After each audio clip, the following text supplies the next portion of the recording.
everyone in today's session.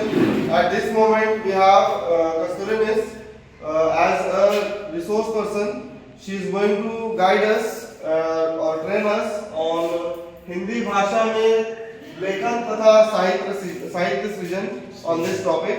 So जैसे कि हम जानते हैं कि हमारा भारत देश जो है वो हिंदी भाषा से ही जाना जाता है और इस भाषा को काफ़ी जगहों तक फैलाने में हमारे भारतीयों का काफ़ी अच्छा योगदान रहा है, काफ़ी अच्छा परिश्रम रहा है। और इसमें साहित्य क्या है और इसका लेखन किस तरह होता है, उस सभी के बारे में आज हमें मैम जो है बताएंगी। तो आप सभी से अनुरोध है कि इस पे ध्यानपूर्वक सुने और मैम को मैं रिक्वेस्ट करूंगा कि इसे स्टार्ट करें। Please ma'am. Good afternoon teacher all. मैं कस्तूरी कुमारी पायस मिशन स्कूल रोजापार अरवल के हिंदी शिक्षिका के रूप में कार्यरत हूँ और आज मुझे स्कूल मैनेजमेंट के द्वारा एक इन हाउस ट्रेनिंग करने का शुभ अवसर प्रदान किया गया है। तो सबसे पहले मैं स्कूल मैनेजमेंट की आभारी हूँ जिन्होंने मुझे यह अवसर प्रदान किया है। आज की ट्रेनिंग का विषय है हिंदी भाषा में लेखन तथा साहित्य सृजन। हिंदी क्या है? तो हिंदी एक भाषा है। भाषा के रूप में हिंदी न सिर्फ भाषा की पहचान है बल्कि यह हमारे जीवन मूल्यों, संस्कृति एवं संस्कारों की सच्ची संवाहक, संप्रेषक और परिचायक भी है। हिंदी भाषा का जनक भारतेंदु हरिश्चंद्र को माना जाता है। बहुत सहज एवं सुगम भाषा होने के साथ साथ हिंदी विश्व की संभवतः वैज्ञानिक भाषा है। इसे दुनिया भर में समझने, बोलने और चाहने वाले भी बहुत बड़ी संख्या में मौजूद हैं। यह हिंदी विश्व में सबसे अधिक मात्रा में बोले जाने वाली तीसरी भाषा है जो हमारी पारंपरिक ज्ञान, प्राचीन सभ्यता और आधुनिक प्रगति के बीच में एक सेतु भी है। हिंदी भारत संघ की राजभाषा है। हिंदी भारत संघ की राजभाषा होने के साथ साथ 11 राज्यों तथा 3 संघ शासित क्षेत्रों में बोले जाने वाली प्रमुख भाषा भी है। संविधान की 8वीं अनुसूची में शामिल हिंदी भाषा के साथ हिंदी का एक विशेष स्थान भी है। जैसा कि हम सभी जानते हैं कि आज का विषय है हिंदी भाषा में लेखन तथा साहित्य सृजन। हिंदी भाषा में लेखन की कौन कौन सी विधियां हैं, इन विधियों पर वन बाय वन करके हम चर्चा करेंगे। पहले हम जानेंगे हिंदी भाषा का विकास। तो आइए हम सबसे पहले हिंदी भाषा के कुछ विकास क्रम के बारे में जानेंगे। तो हिंदी भाषा का विकास संस्कृत भाषा से हुआ है। हिंदी की जननी ही संस्कृत भाषा है। संस्कृत से ही विकास हुआ है हिंदी का। संस्कृत प्राचीन समय की बात करें तो संस्कृत देव भाषा हुआ करती थी और संस्कृत से ही धीरे धीरे विकास क्रम बढ़े। संस्कृत के बाद वहां पर संस्कृत में तो 2 भेद हुए, लौकिक संस्कृत और वैदिक संस्कृत। और उसके बाद पाली और पाली के बाद प्राकृत और प्राकृत के बाद अपभ्रंश और अपभ्रंश के बाद भाषा से ही हिंदी की उत्पत्ति होना प्रारंभ हुआ। तो आज का मेरा टॉपिक है हिंदी भाषा में लेखन तथा साहित्य सृजन। तो आइए हम सब जानते हैं हिंदी भाषा। हिंदी विश्व की एक प्रमुख भाषा है। हम लोग सभी जानते हैं कि हिंदी विश्व की एक प्रमुख भाषा है एवं भारत की राजभाषा है। हमारे देश भारत की राजभाषा है। केंद्रीय स्तर पर भारत में दूसरी आधिकारिक भाषा अंग्रेजी है। जो हमारी दूसरी भाषा है भारत में वो आधिकारिक भाषा अंग्रेजी है। हिंदी भारत की राष्ट्रभाषा नहीं है। हम लोग की हिंदी भारत की राष्ट्रभाषा नहीं है, हमारी हिंदी भारत की राजभाषा है। क्योंकि भारत के संविधान में किसी भी भाषा को ऐसा दर्जा नहीं दिया गया है। हिंदी भाषा का वर्णन भारतीय संविधान के भाग 17 एवं 8वीं अनुसूची में अनुच्छेद 343 से 351 में है। जैसे कि हम लोग जाने कि भारत का राष्ट्रीय भाषा हिंदी नहीं है, हमारा देश का राष्ट्रीय राजभाषा हिंदी है। अब हम जानेंगे भारत भाषा का महत्व क्या है। हिंदी भाषा के महत्व कौन कौन से हैं उसके बारे में हम जानेंगे 1 बाय 1 करके। तो पहला विचार विनिमय का सरलतम माध्यम। विचार विनिमय का सरलतम माध्यम है। सरल रूप से विचारों को प्रकट करने का सरल माध्यम है भाषा। दूसरा ज्ञान की प्राप्ति का प्रमुख साधन। ज्ञान की प्राप्ति, जैसे हम एक मान लीजिए हमसे कोई ज्यादा मतलब शिक्षित हो और उनसे हमको ज्ञान लेना है, तो हम उनसे उनके बोलचाल के भाषा में उनसे बात विचार करके उनसे हम ज्ञान प्राप्ति करते हैं। तो वही हमारा ज्ञान प्राप्ति का प्रमुख साधन है भाषा। थर्ड नंबर राष्ट्रीय की एकता का आधार। राष्ट्रीय की एकता का आधार, जैसे हमारा राष्ट्रीय है उसमें हमारा भाषा का प्रमुख आधार है राष्ट्रीय की एकता का आधार। और 4 नंबर सामाजिक जीवन में प्रगति का माध्यम। इस समाज में हमारी भाषा ही प्रगति का माध्यम है। 5 व्यक्तित्व निर्माण में सहायक। जैसे हम सभी व्यक्ति के निर्माण में सहायक ही भाषा ही प्रमुख सहायक मानी जाती है। जैसे कि भाषा से ही हम एक दूसरे से बातचीत करके उनके भावों को उनके विचारों को समझ सकते हैं और अपने बातों को उनके समक्ष रख सकते हैं। अब है 6 नंबर चिंतन एवं मनन का स्रोत या माध्यम। जैसे चिंतन मनन, जैसे हम कोई बात का चिंतन करते हैं मनन करते हैं तो भाषा के ही माध्यम से करते हैं। तो चिंतन एवं मनन का स्रोत का माध्यम ही भाषा ही है। अब हम 7 नंबर जानेंगे साहित्य कला सभ्यता एवं संस्कृति का विकास। साहित्य कला सभ्यता एवं संस्कृति का विकास। जैसे साहित्य है, कला है, सभ्यता एवं संस्कृति है। कला, जैसे कोई भी चीज को हम सीखते हैं तो भाषा के द्वारा ही सीखते हैं। जैसे कोई चित्र बनाना हो, ठीक, तो हम बच्चों को बताएंगे भाषा के ही माध्यम से ना कि हाँ ये चित्र आपको जैसे बनाना है, पैरोट बनाना है तो ये पैरोट के क्या, जैसे पहले क्या बनाएंगे, कौन सा स्ट्रक्चर बनाएंगे, वो हम भाषा के माध्यम से उसे बोल के बताएंगे। अब हमारा 1 नंबर है शिक्षा भाषा ही प्रगति का आधारशिला है। तो शिक्षा जब हम ग्रहण करते हैं तो भाषा से ही ग्रहण करते हैं, तो भाषा ही शिक्षा भी हमारा भाषा की प्रगति का आधारशिला है। तो शिक्षा भी हम भाषा से ही अध्ययन करते हैं। अब हम जानेंगे भाषा का शाब्दिक अर्थ। भाषा का शाब्दिक अर्थ क्या है उसके बारे में हम अब जानेंगे। तो भाषा का शाब्दिक अर्थ बोलना अथवा अभिव्यक्त करना। बोलना अथवा अभिव्यक्त करना। अब हम जानेंगे आगे भाषा की परिभाषा। जिस माध्यम के द्वारा हम अपने विचारों को एवं भावों को एक दूसरे के साथ आदान प्रदान करते हैं, प्रकट करते हैं, उसे हम भाषा कहते हैं। तो और उनके जो सामने जो हमारे भाषा को सुनते हैं और वो हमारे भाषा को सुन करके वो अपने अंदर ग्रहण करते हैं तो उसको उसे भी हम भाषा ही कहते हैं। आगे सर अब हम जानेंगे भाषा के रूप।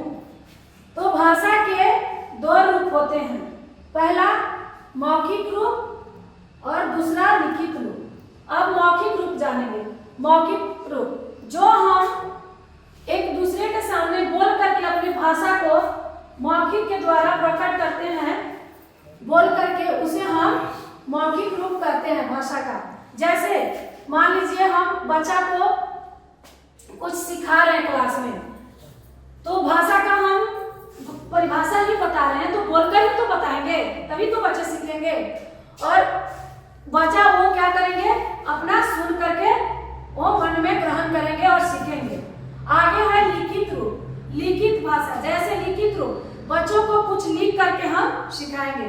जैसे कि मान लीजिए हम कलम लिखते हैं, तो बोर्ड पर जाएंगे और बच्चों को कलम लिख करके सिखाएंगे, तो बच्चे भी उसको देखेंगे और लिखना उससे सीखेंगे कि मैम ने कलम लिखा, कलम लिखा।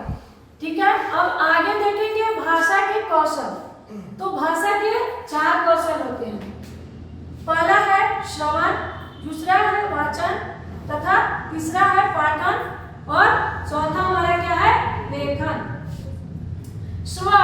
श्रवण का मतलब जैसे हम सुन करके कोई भाषा को ग्रहण करते हैं, सीखते हैं। जैसे कोई हमारे सामने कुछ बोल रहा है और उसको हम सुन करके अपने मन में सोच करके विचार करके उसको सीख रहे हैं कि ये मतलब क्या सर बोल रहे हैं। और वाचन, वाचन का मतलब हुआ बोल करके। जैसे हम कुछ बोल करके किसी को, कोई क्लास को बच्चे को बता रहे हैं, जैसे कोई टॉपिक, तो बोल करके बताना यानी वाचन करके बताना, तो उसे हम वाचन कहते हैं। अब है पाठन। पाठन जैसे कि कोई भी चैप्टर पढ़ करके बताना, वो हमारा पाठन है। जैसे हम कोई भी कहानी, स्टोरी वगैरह पढ़ करके बताते हैं, तो वो हमारा क्या हो जाएगा, पाठन। अब है आगे लेखन। लेखन जैसे लिख करके कोई टॉपिक को बताना, वो हमारा क्या हो जाएगा, लेखन। लेखन सिखाने में ध्यान योग बातें। जब हम लेखन सिखाते हैं तो उस समय हमें किन किन बातों पर ध्यान देनी चाहिए क्लासरूम में बच्चे के ऊपर, वो सारे हम अब आगे 1 बाय 1 करके बताएंगे। तो पहला है बैठने का ढंग। बच्चा जैसे बैठे हैं क्लास में, तो वो कैसे बैठे हैं, उनके बैठने का ढंग कैसा है, वो पहले हम बताएंगे। जैसे कोई बच्चे होते हैं कि बैठ करके झुक करके लिखते हैं, ठीक है, तो बच्चे, वैसे बच्चों को हम सिखाएंगे कि बच्चों झुक करके नहीं लिखते हैं। जो हमारी रीढ़ की हड्डी होती है वो झुक जाती है और लिखावट जो होती है वो बिल्कुल सही नहीं हो पाती है। आगे सेकंड नंबर, आंखों से कागज की दूरी। जैसे हमारी आंखों से कागज की दूरी कितनी होनी चाहिए, कैसी होनी चाहिए, वो उनको बताएंगे। जैसे मान लीजिए कागज है, तो आंखों से, कोई बच्चे होते हैं कि पूरा ऐसे करके लिखते हैं पूरा, ठीक है, तो वैसे बच्चे को नहीं लिखना चाहिए। बच्चे एकदम सीधे बैठ जाएं और अपना ऐसे करके लिखें, एकदम पूरा झुक करके नहीं लिखना चाहिए। और उनकी आंखों की दूरी कागज से होनी चाहिए। थर्ड नंबर, कलम पकड़ने की विधि। जैसे हम लोग कलम पकड़ते हैं, तो कलम पकड़ने की विधि होती है, जैसे पेन लीजिए, जिससे कि बच्चों का राइटिंग जो होता है वो गंदा होता है। जैसे कोई बच्चे क्या करते हैं कि ऐसे करके पकड़ते हैं, जबकि कलम पकड़ने की कम से कम यहाँ तक की ऐसे होती है, और ऐसे करके पेन पकड़ना चाहिए, जैसे कि हमको राइटिंग जो लिख रहे हैं वो सुंदर हो और सुडौल हो। कोई बच्चे होते हैं कि बिल्कुल ऐसे और बढ़ा करके लिखते हैं पेन को, तो वैसे नहीं होना चाहिए। उस समय हमें अपने बच्चे को, सभी टीचर्स को, जो भी टीचर है उस क्लास में, उस समय बच्चों को हमें बताना चाहिए कि बच्चे पेन ऐसे नहीं पकड़ते, पेंसिल ऐसे नहीं पकड़े जाते। अभी मेरे क्लास में बहुत सारे बच्चों का राइटिंग अच्छा हो गया। मैंने उन लोगों को, जैसे वो पूरा बढ़ा करके लिखते थे, जैसे एक पेज लिखेंगे तो दूसरे पेज में वो पूरा लिखावट दिखाई देता था, तो मैं वैसे जैसे बोली कि एकदम धीरे से पेंसिल पकड़ना है और स्मूथली धीरे धीरे लिखना है, और ऊपर में पेंसिल पकड़ना है। बहुत बच्चे ऐसे करके पकड़ते थे, ठीक है। आगे है 4 नंबर, शिरोरेखा। शिरोरेखा, देखिए शिरोरेखा किसको बोलते हैं, जो बच्चे कुछ होते हैं क्लास में, जैसे कोई शब्द लिख देते हैं और उसके बाद वो क्या करते हैं कि उस पर शिरोरेखा नहीं खींचते हैं, ठीक, तो वो शब्द, वो वाक्य बिल्कुल गलत हो जाता है उस दौरान, क्योंकि उस शब्द का वो सही मायने वो नहीं हो सकता है, वो सही मायने लिखने का नहीं है। तो हम उस समय बच्चे को बताएंगे कि बेटा ये जो आपने शब्द लिखा ये बिल्कुल आपकी गलत है, ये इसमें रेखा सिरो रेखा होना बहुत जरूरी है। ओके, लिपि हमारी भाषा की अपनी लिपि होती है, अपनी लिपि में ही लिखते हैं। मान लीजिए कोई दूसरे भाषा का, जैसे रोमन लिपि हो जाता है, बंगाली लिपि भी होता है, दूसरे भाषा, लेकिन हमारी जो लिपि होती है वो देवनागरी लिपि है। तो हम अपने बच्चे को बोलेंगे कि मेरा ये लिपि देवनागरी है और आपको देवनागरी लिपि में ही लिखना है। और अक्षर की सुडौलता, अक्षर पे हम बिल्कुल ध्यान देंगे सारे टीचर्स कि बच्चे कैसे लिख रहे हैं, उनके अक्षर क्यों नहीं सही हो रहे हैं, उस पर हम ध्यान देंगे और उनके अक्षर को हम सुधारने का प्रयास करेंगे। जैसे हम देखेंगे कि बच्चा क लिखता है, कोई बच्चा क्या होता है कि क लिखता है ऐसे, वो लगेगा ही नहीं कि पूरा क है और आधा क है, पूरा ऐसे करके और ऐसे कर देते हैं सिर्फ। तो हम उस दौरान बच्चे को क्या करेंगे कि बच्चे बेटा आपको ऐसे लिखना है, क लिखना है तो बिल्कुल एकदम सॉलिड हो क। जैसे कोई होता है कि एकदम आधा अधूरा लिख करके जैसे लगेगा कि हाँ आधा क लिखा हुआ है, तो उस दौरान हम बच्चों की अक्षर की पहचान करेंगे, उसको उस समय सुधारने की प्रयास करेंगे। अब हम आगे है 5 अभ्यास, सुलेख अनुलेख श्रुतलेख।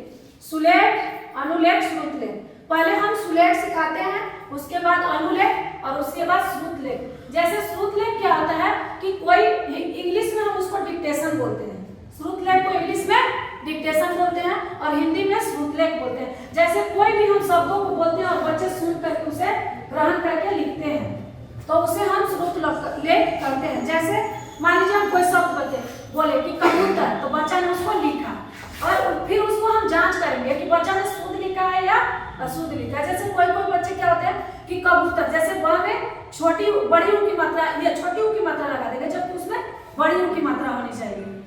ओके, आगे देखिए, अब हम जानेंगे बैठने का ढंग। जो हमने टॉपिक में देखा था कि पहला हमारा था बैठने का ढंग।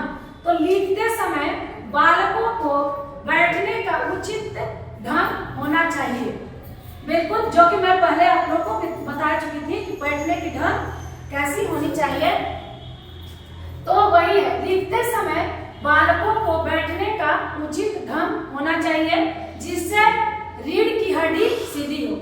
अभी मैं बताई थी इससे पहले कि बच्चे जब बैठते हैं क्लास में लिखते हैं तो उस दौरान हमें ध्यान देना चाहिए कि कोई बच्चे होते हैं पूरा झुक करके ऐसे और वो डेस्क पर अपना सिर रख देते हैं और लिखने लगते हैं, तो वैसे बिल्कुल नहीं होना चाहिए, जिससे उनकी रीढ़ की हड्डी ये टेढ़ी हो जाती है।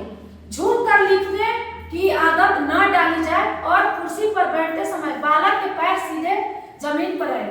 यह भी देखना चाहिए कि बच्चे बेंच पर बैठे हैं तो वो कैसे बैठे हैं। कोई बच्चे अपने पैर चढ़ा कर बैठ जाते हैं, ठीक, और नहीं तो पैर इधर उधर उनका कहीं भी है अपने बैठे रहते हैं। तो बच्चे को जब लिखते समय पैर बिल्कुल सीधे बेंच के एकदम जमीन से उसकी सटी होनी चाहिए।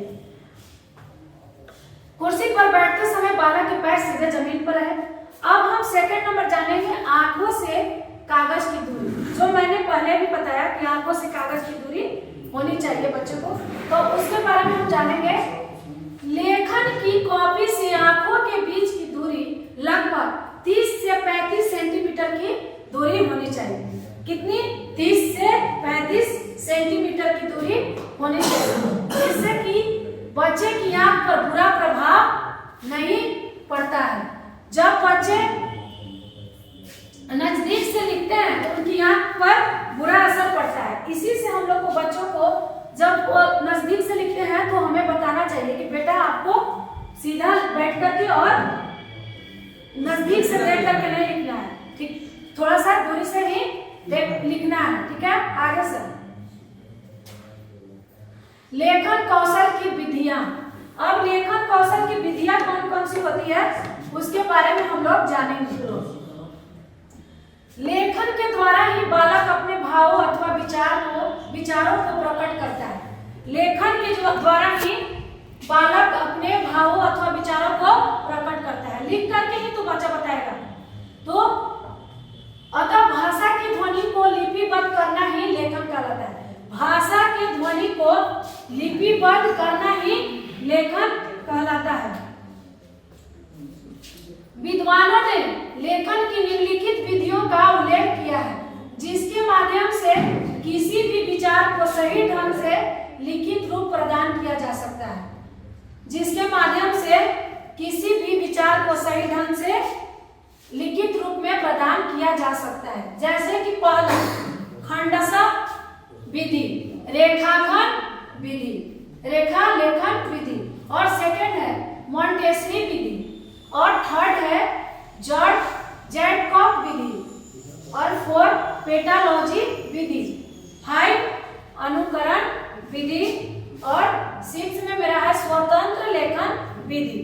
तो फिर हम इसके बारे में आगे चर्चा करते हैं कि रेखा लेखन विधि और मॉन्टेसरी विधि और जॉर्ज विधि, ये सारे विधियां क्या क्या हैं, कैसे हैं, इनके बारे में हम जानेंगे। देखिए खंडसा विधि, जैसे रेखा लेखन, रेखा लेखन विधि, इस विधि में बालक को अक्षर ज्ञान के लिए वर्णों को तोड़ तोड़ कर लिखना सिखाया जाता है। इस विधि में क्या किया जाता है, बच्चों को वर्णों को तोड़ तोड़ करके लिखना सिखाया जाता है। जैसे बच्चे मान लीजिए कलम लिख रहे हैं तो उसको हम तोड़ तोड़ करके बताएंगे, जैसे क प्लस ल प्लस म, तो वर्णों को हम क्या करेंगे, तोड़ तोड़ करके बताएंगे कि जैसे क प्लस ल प्लस म कलम, तो इससे बच्चे जल्दी सीखते हैं। अब सेकंड में है मॉन्टेसरी विधि। मारिया मॉन्टेसरी इस विधि का प्रणेता है। मारिया मॉन्टेसरी जो थी वो क्या थी, इस विधि का प्रणेता है। इनके अनुसार बालक को लिखना सिखाने में आंख, कान और हाथ तीनों के प्रयोग पर विशेष बल दिया जाना चाहिए। इनके अनुसार जब हम बालक को सिखाते हैं तो उनके आंख, कान और हाथ तीनों के प्रयोग पर विशेष हमें बल दिया जाना चाहिए कि बच्चे आखिरकार बच्चे देख रहे हैं कि नहीं। मान लीजिए छोटे बच्चे हैं तो वो देखते भी नहीं है, जैसे हम पढ़ा रहे हैं तो कहीं वो दूसरे जगह बात कर रहे हैं या खेल रहे हैं अपने में, तो हमें छोटे बच्चे को गौर से देखना भी चाहिए कि वो क्या आंख, कान मान लीजिए वो सुन रहे हैं कि नहीं, हाथ तीनों के प्रयोग पर हमें विशेष बल दिया जाना चाहिए। अगर बच्चे हाथ से लिख रहे हैं तो वो कैसे लिख रहे हैं, क्या वो कैसे घुमा रहे हैं, लिख रहे हैं, या कि मान लीजिए कोई बच्चे होते हैं कि ऐसी रेखा भी खींचते रहते हैं, तो उन पे हम ये सब सारे बातों को हमको ध्यान देना चाहिए कि बच्चे आखिरकार वो कर क्या रहे हैं। आगे हम जानेंगे इस विधि में बालक को सबसे पहले लकड़ी अथवा गत्ते से बने अक्षरों पर उसकी आकृति के अनुसार उंगली घुमाने को कहा जाता है। आई बात यही मतलब कि जैसे हम लिखते समय बच्चों को लकड़ी की गत्ते या कुछ चीज से घुमाने के लिए, जैसे मुझे क लिखना है तो क लिखने के लिए ऐसे हम उसे पेंसिल से करके ऐसे बताएंगे कि पहले गोल अंडा खींचिए, फिर लाइन खींचिए, फिर उसको ऐसे निभाइए वो रेखा को, तो क्या बन जाएगा, क बन जाएगा। ठीक, इसके बाद हम उन्हीं अक्षरों पर उसे रंगीन पेंसिल घुमाने को कहा जाता है। रंगीन पेंसिल को भी हम घुमा करके बच्चों को बता सकते हैं, जिससे बच्चे अट्रैक्ट होकर सीखेंगे भी। अगर रंगीन पेंसिल रहेगा तो रंगीन पेंसिल से वो खुश भी होंगे और पूरा वो अच्छा से सीखेंगे भी। अतः इस प्रकार बालक उन अक्षरों को पहचानने तथा लिखने में समर्थ हो जाता है। जब हम बच्चों को हाथ से पकड़ करके उसको घुमाना सिखाते हैं, रंगीन पेंसिल से उसे हम लिखना बताते हैं, दिखाते हैं, तो बच्चे क्या करते हैं, उनको अच्छे से पहचानने लगते हैं तथा लिखने में वो क्या हो जाते हैं, समर्थ हो जाते हैं। आगे चलते हैं। अब हम जानेंगे जैकब विधि। इस विधि में बालक को सबसे पहले पढ़ना सिखाया जाता है। इस विधि में बालक को सबसे पहले पढ़ना सिखाया जाता है, तत्पश्चात उसी अक्षर को लिखने के लिए कहा जाता है। जैसे मान लीजिए मैंने कोई उसे कहानी पढ़ाया, ठीक, और उसके बाद मैं उसे कहूंगी कि मैं बोलती हूँ और आप उसे लिखिए, तो बच्चे लिखेंगे। तो बालक को सबसे पहले पढ़ना सिखाया जाता है और उसके जस्ट बाद उसी अक्षर को लिखने के लिए कहा जाता है। और जब बालक पूरा वाक्य लिख लेता है तो एक बार पुनः वही वाक्य स्मरण या उन्हें याद करने को स्मरण के आधार पर बालक को आ जाता है। जैसे कि मैं एक बात बोल दी, उसके बाद बच्चे को अब कहूंगी कि आपको खुद से इस वाक्य को लिखना है, ठीक है। कहा जाता है अतः बालक अशुद्धि का सुधार स्वयं करता है। जब बालक को हम अपने से लिखने के लिए बोलेंगे तो वो अपना लिखेंगे तो वो अशुद्धि का सुधार स्वयं करेंगे। वो देखेंगे कि मुझे कहाँ अशुद्धि हुआ, जो मैंने लिखवाया था उसमें वो मिलाएंगे और देखेंगे कि कहाँ मेरी गलती हो रही है। उसके बाद है पेस्टालॉजी विधि। इस विधि के अनुसार बालक को सबसे पहले लिखना सिखाया जाता है। इस विधि के अनुसार बालक को क्या किया जाता है, सबसे पहले लिखना सिखाया जाता है। इसमें अक्षरों को छोटे छोटे टुकड़ों में विभाजित कर दिया जाता है। इसमें अक्षरों को छोटे छोटे टुकड़ों में विभाजित कर दिया जाता है। जैसे कि मुझे लिखना है मगर, तो मैं म प्लस ग प्लस र इसको तोड़ करके बताती हूँ, तो बच्चे सीख जाते हैं और उसको फिर वो खुद से लिखना शुरू कर देते हैं और वो लिखने लगते हैं और खुश भी होते हैं कि वो अपने से खुद उच्चारित भी कर लेते हैं म प्लस ग प्लस र। वो अपने में बातें भी करने लगते हैं। मैम ऐसे सिखाया था, हम तो सीख गए, वो अपने में बात भी करने लगते हैं, ठीक है। इसमें अक्षरों को छोटे छोटे टुकड़ों में विभाजित कर दिया जाता है तथा पुनः उसका सही योग करके पूर्ण अक्षर का ज्ञान कराया जाता है। जैसे कि मैं अभी बताई कि उसको, जैसे मैंने मगर म प्लस ग प्लस र तोड़ करके बताई और उसके बाद उसे जोड़ करके सिखाया जाता है, जैसे मगर। अब आगे है अनुकरण विधि। इस विधि में शिक्षक श्याम पट पर आगे लिख लेता है। इस विधि में शिक्षक क्या करते हैं कि पहले श्याम पट पर आगे पहले सबसे लिख लेता है, तो छात्र भी लेख का अनुकरण करके सही प्रकार लिखने का पूरा प्रयास करते हैं। जैसे कि हम लोग हैं कि कोई भी क्वेश्चन का आंसर लिखवाना रहता है क्लास में, तो हम लोग लिखवाते हैं, तो बच्चे भी उसे लिखने का पूरा प्रयास करते हैं और लिखते भी हैं। कोई बच्चे इतने शुद्ध लिखते हैं, जैसे कि हम लोगों ने एकदम बिल्कुल लिखवाया वैसे ही से, और उनकी राइटिंग और उनकी अक्षर भी सुडौल और सुंदर रहती है, तो बहुत खुशी होती है। और कोई बच्चे हैं कि बोर्ड से भी लिखते हैं गलत देख करके, और उनकी कॉपी जांच करने में भी मुझे बहुत दिक्कत होती है और उनके कंप्लेंट भी सुनने को मिलते हैं, ठीक। तो वही है कि अनुकरण विधि। इस विधि में बच्चे अनुकरण एक दूसरे को देख करके सीखते हैं, अनुकरण कर करके सीखते हैं। तो कोई बच्चे उसी में सही सीखते हैं और कोई बच्चे गलत सीखते हैं, गलत भी देख करके भी वो गलत लिखते हैं। तो छात्र भी लेख का अनुकरण करके सही प्रकार लिखने का पूरा प्रयास करते हैं। अब हम आगे देखेंगे स्वतंत्र लेखन। स्वतंत्र लेखन क्या है, इसके बारे में हम जानेंगे। तो इस विधि में बिना वर्ण देखे या बिना नकल किए बालक से उसकी मानसिक चित्र छाया के अनुसार लिखवाया जाता है।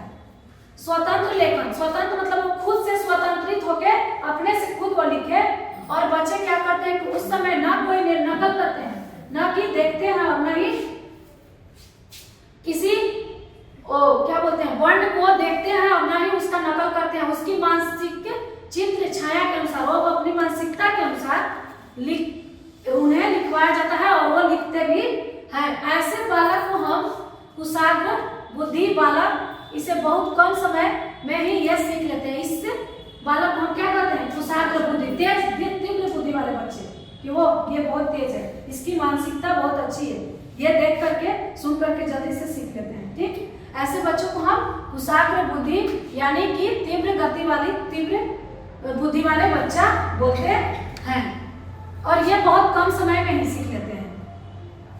नेक्स्ट सर, हिंदी भाषा की विशेषताएं। अब हम जानेंगे हिंदी भाषा की विशेषताएं क्या है। तो पहला है, हिंदी भाषा एक अति विशाल जनसमूह की भाषा है। हिंदी भाषा एक अति विशाल जनसमूह, जन मीन्स लोग और समूह मीन्स लोगों का समूह, यानी समूह की भाषा है, जो सीमाओं के बंधन तोड़कर आज वैश्विक स्तर पर अपनी पहचान बना चुकी है। आज जो सीमाओं का बंधन तोड़ करके और अपनी पहचान वो बना चुकी है। वैसे तो प्रत्येक भाषा की विशेषता होती है, बहुत सारी भाषाएं हैं, सबकी विशेषता होती है, लेकिन हिंदी की एक अलग पहचान होती है। कि वह व्यक्ति के विचारों और मनोभावों को स्पष्ट एवं प्रभावी रूप से व्यक्त करने का एक माध्यम होती है। भाषा जो होती है वो प्रत्येक व्यक्ति को अपने विचारों मनोभावों को स्पष्ट एवं प्रभावी रूप से व्यक्त करने का एक माध्यम होती है। लेकिन हिंदी भाषा की कतिपय विशेषताएं शब्द शुद्ध उसे अन्य भाषाओं से अलग और खास बनाती है। जो हिंदी भाषा है मेरी वो और सभी भाषाओं से वो अलग अपनी पहचान और अपनी ये भाषाओं को अलग खास पहचान वो बनाती है। आगे देखेंगे हिंदी का उद्भव, भाषाओं की जननी। जैसे कि हम पहले भी बताए थे कि हिंदी हमारा सही है, संस्कृत भाषा से उत्पत्ति हुई है। संस्कृत भाषा से हिंदी भाषा का उत्पत्ति हुई है। तो हिंदी भाषा का उद्भव भाषाओं की जननी देव भाषा संस्कृत से हुआ है, जो आज भी तकनीकी क्षेत्र, कंप्यूटर आधारित प्रौद्योगिकी, कृत्रिम बौद्धिकता इत्यादि में प्रयोग के लिए सर्वाधिक उपयुक्त भाषा मानी जाती है। जो अभी हमारे कृत्रिम बौद्धिकता इत्यादि में प्रयोग के लिए सर्वाधिक उपयोग मानी जाती है। हिंदी भाषा का व्याकरण संस्कृत से ही अनुप्रमाणित है। हिंदी भाषा का व्याकरण जो होता है वो संस्कृत, ये भाषा व्याकरण संस्कृत से ही अनुप्रमाणित है। स्वाभाविक रूप से इसके व्याकरणिक नियम प्राय अपवाद रहित है, इसलिए स्पष्ट है और आसान है। इसलिए ये क्या है, स्पष्ट और सरल है और आसान भी है। आगे से हिंदी भाषा में जो लिखा जाता है वही उसी रूप में पढ़ा भी जाता है। हिंदी भाषा में जो लिखा जाता है सेम उसी रूप में वो पढ़ा भी जाता है। इसमें गूंगे अक्षर नहीं होते, इसमें गूंगे अक्षर नहीं होते। जो हम बोलेंगे वो उसको हम उसी भाषा में लिख सकते हैं। अतः इसके लेखन और उच्चारण में स्पष्टता है। इसके लेखन और उच्चारण में स्पष्टता है। देखिए, जब भी हम बच्चे को कुछ लिखवाते हैं तो उसको पहले हम अपने जो शब्द जो वाक्य बोल रहे हैं वो शुद्ध जैसे उच्चारित करना चाहिए, बोलना चाहिए हमें।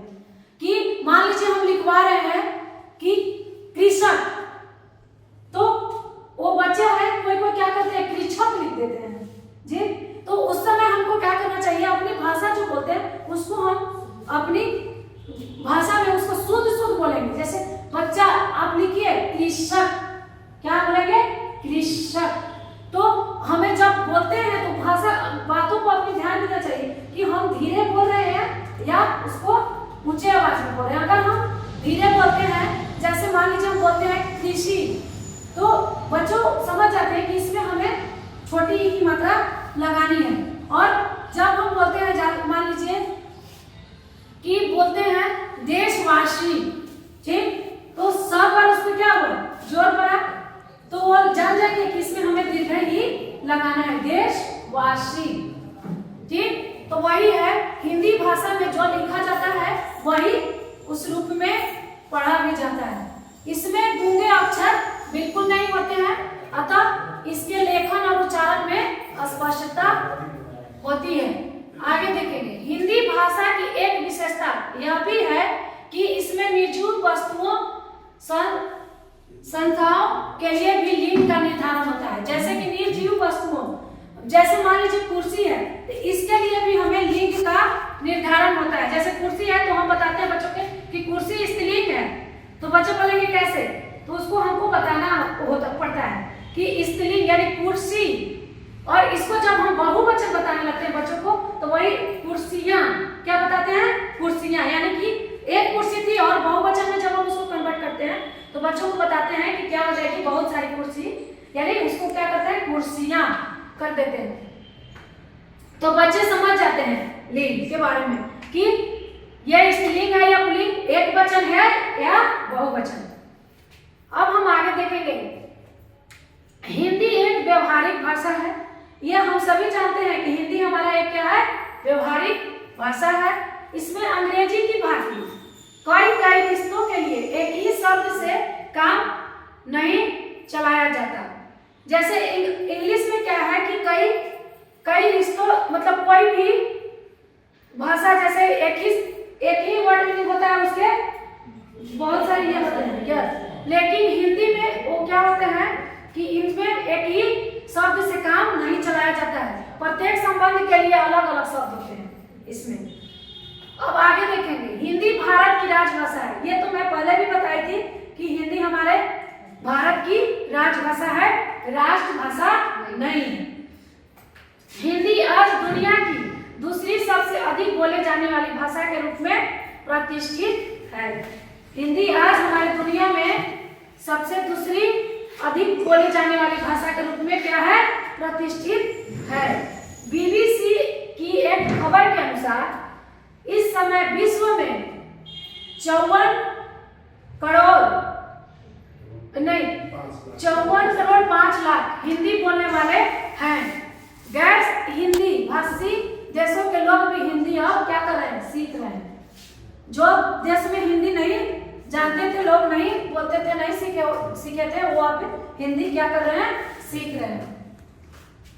आगे, हिंदी पूरे भारत और दुनिया के कई देशों जैसे America, Canada, Mauritius, Suriname, Fiji, Guyana, Malaysia, त्रिनाद एवं टोबैगो, नेपाल आदि में बोली और समझी जाने वाली भाषा है।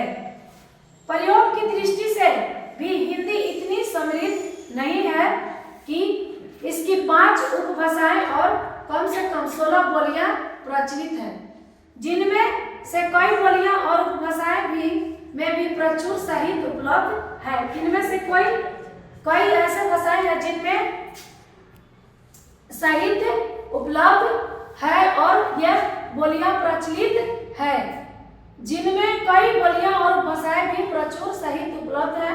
हिंदी बहुत सरल और लचीली भाषा है। हिंदी बहुत सरल और लचीली भाषा है। सरल, आसान और लचीली भाषा है, जिसे सीखने में विशेष कठिनाई नहीं होती है। जैसे सीखने में क्या होता है कि विशेष कठिनाई नहीं होती है। अब हम जानेंगे साहित्य क्या है। तो साहित्य क्या है इसके बारे में हम जानेंगे। ज्ञान राशि के संचित कोश का नाम साहित्य है। संचित यानी इकट्ठा करना, संचरण करना। ज्ञान राशि के संचित कोश का नाम साहित्य है, अर्थात ज्ञान के लोग कल्याणकारी लिखित कोश को ही क्या कहते हैं, साहित्य कहते हैं। साहित्य के भेद, अब हम जानेंगे साहित्य के भेद। तो साहित्य के मुख्यतः 2 भेद होते हैं। तो कौन कौन होते हैं, गद्य साहित्य और पद्य साहित्य। अब हम जानेंगे कि गद्य साहित्य क्या है। अब गद्य साहित्य की विधाएं, गद्य साहित्य की अनेक विधाएं होती हैं, जैसे कहानी, निबंध, उपन्यास, लघु कथा, संस्मरण, रेखाचित्र। जो गद्य साहित्य की विधाएं हैं वो अनेक विधाएं होती हैं, जैसे कि मैंने कहानी बताया, निबंध, लघु कथा, संस्मरण, रेखाचित्र। अब सेकेंड हमारा है पद्य साहित्य की विधाएं।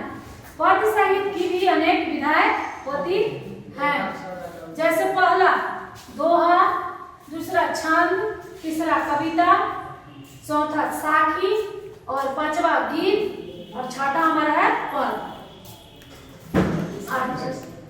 साहित्य सृजन का उद्देश्य। तो साहित्य सृजन का उद्देश्य क्या है इसके बारे में हम अब जानेंगे। तो साहित्य सृजन का उद्देश्य सामाजिक परिवर्तन है। साहित्य सृजन का क्या उद्देश्य है, सामाजिक परिवर्तन, जो कि हमारे समाज में साहित्य से क्या होता है, परिवर्तन होता है। तो पहले साहित्य सृजन की परंपरा का शुरुआत, साहित्य सृजन की परंपरा का शुरुआत कैसे हुआ था इसके बारे में हम जानते हैं।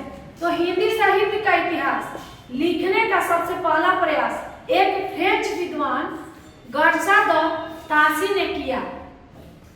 सबसे पहले कौन ये साहित्य का लिखने का प्रयास किए, तो क्या, यस, तो फ्रेंच विद्वान गर्सा द तासी ने किया। उनके इतिहास ग्रंथ का नाम हिस्toire de la littérature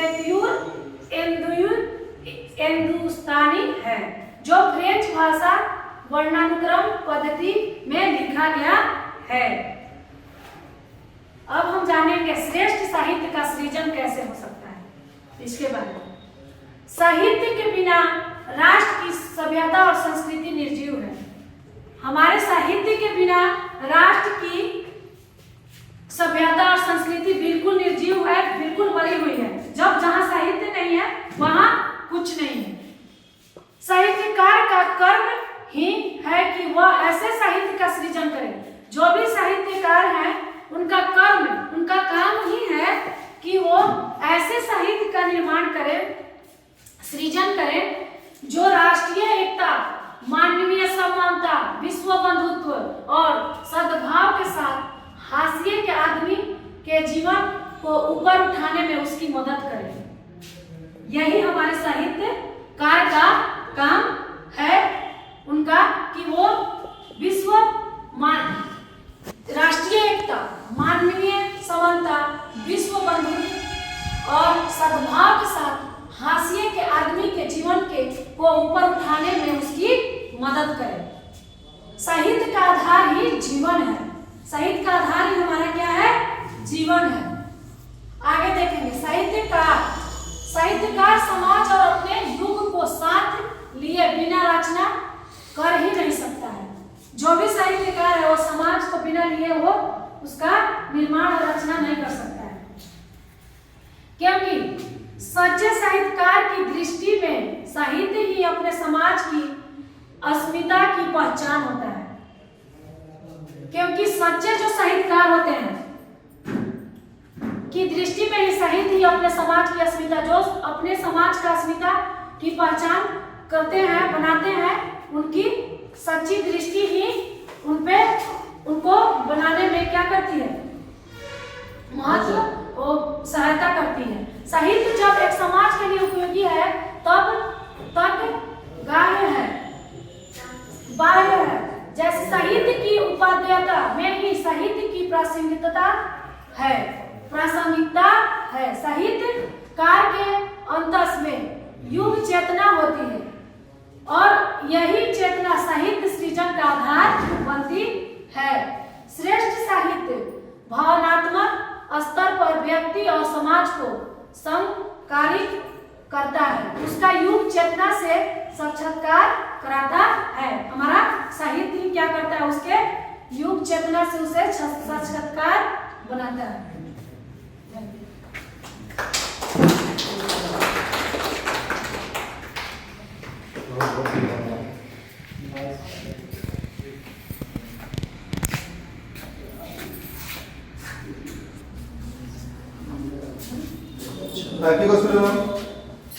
हिंदी भाषा और हिंदी भाषा में लिखे जाने वाले साहित्य, इनके बारे में हम सभी को काफ़ी अच्छी जानकारी आपने दी, उसके लिए सभी की तरफ से आपको थैंक यू, और इस अच्छे सेशन के लिए आपको थैंक यू।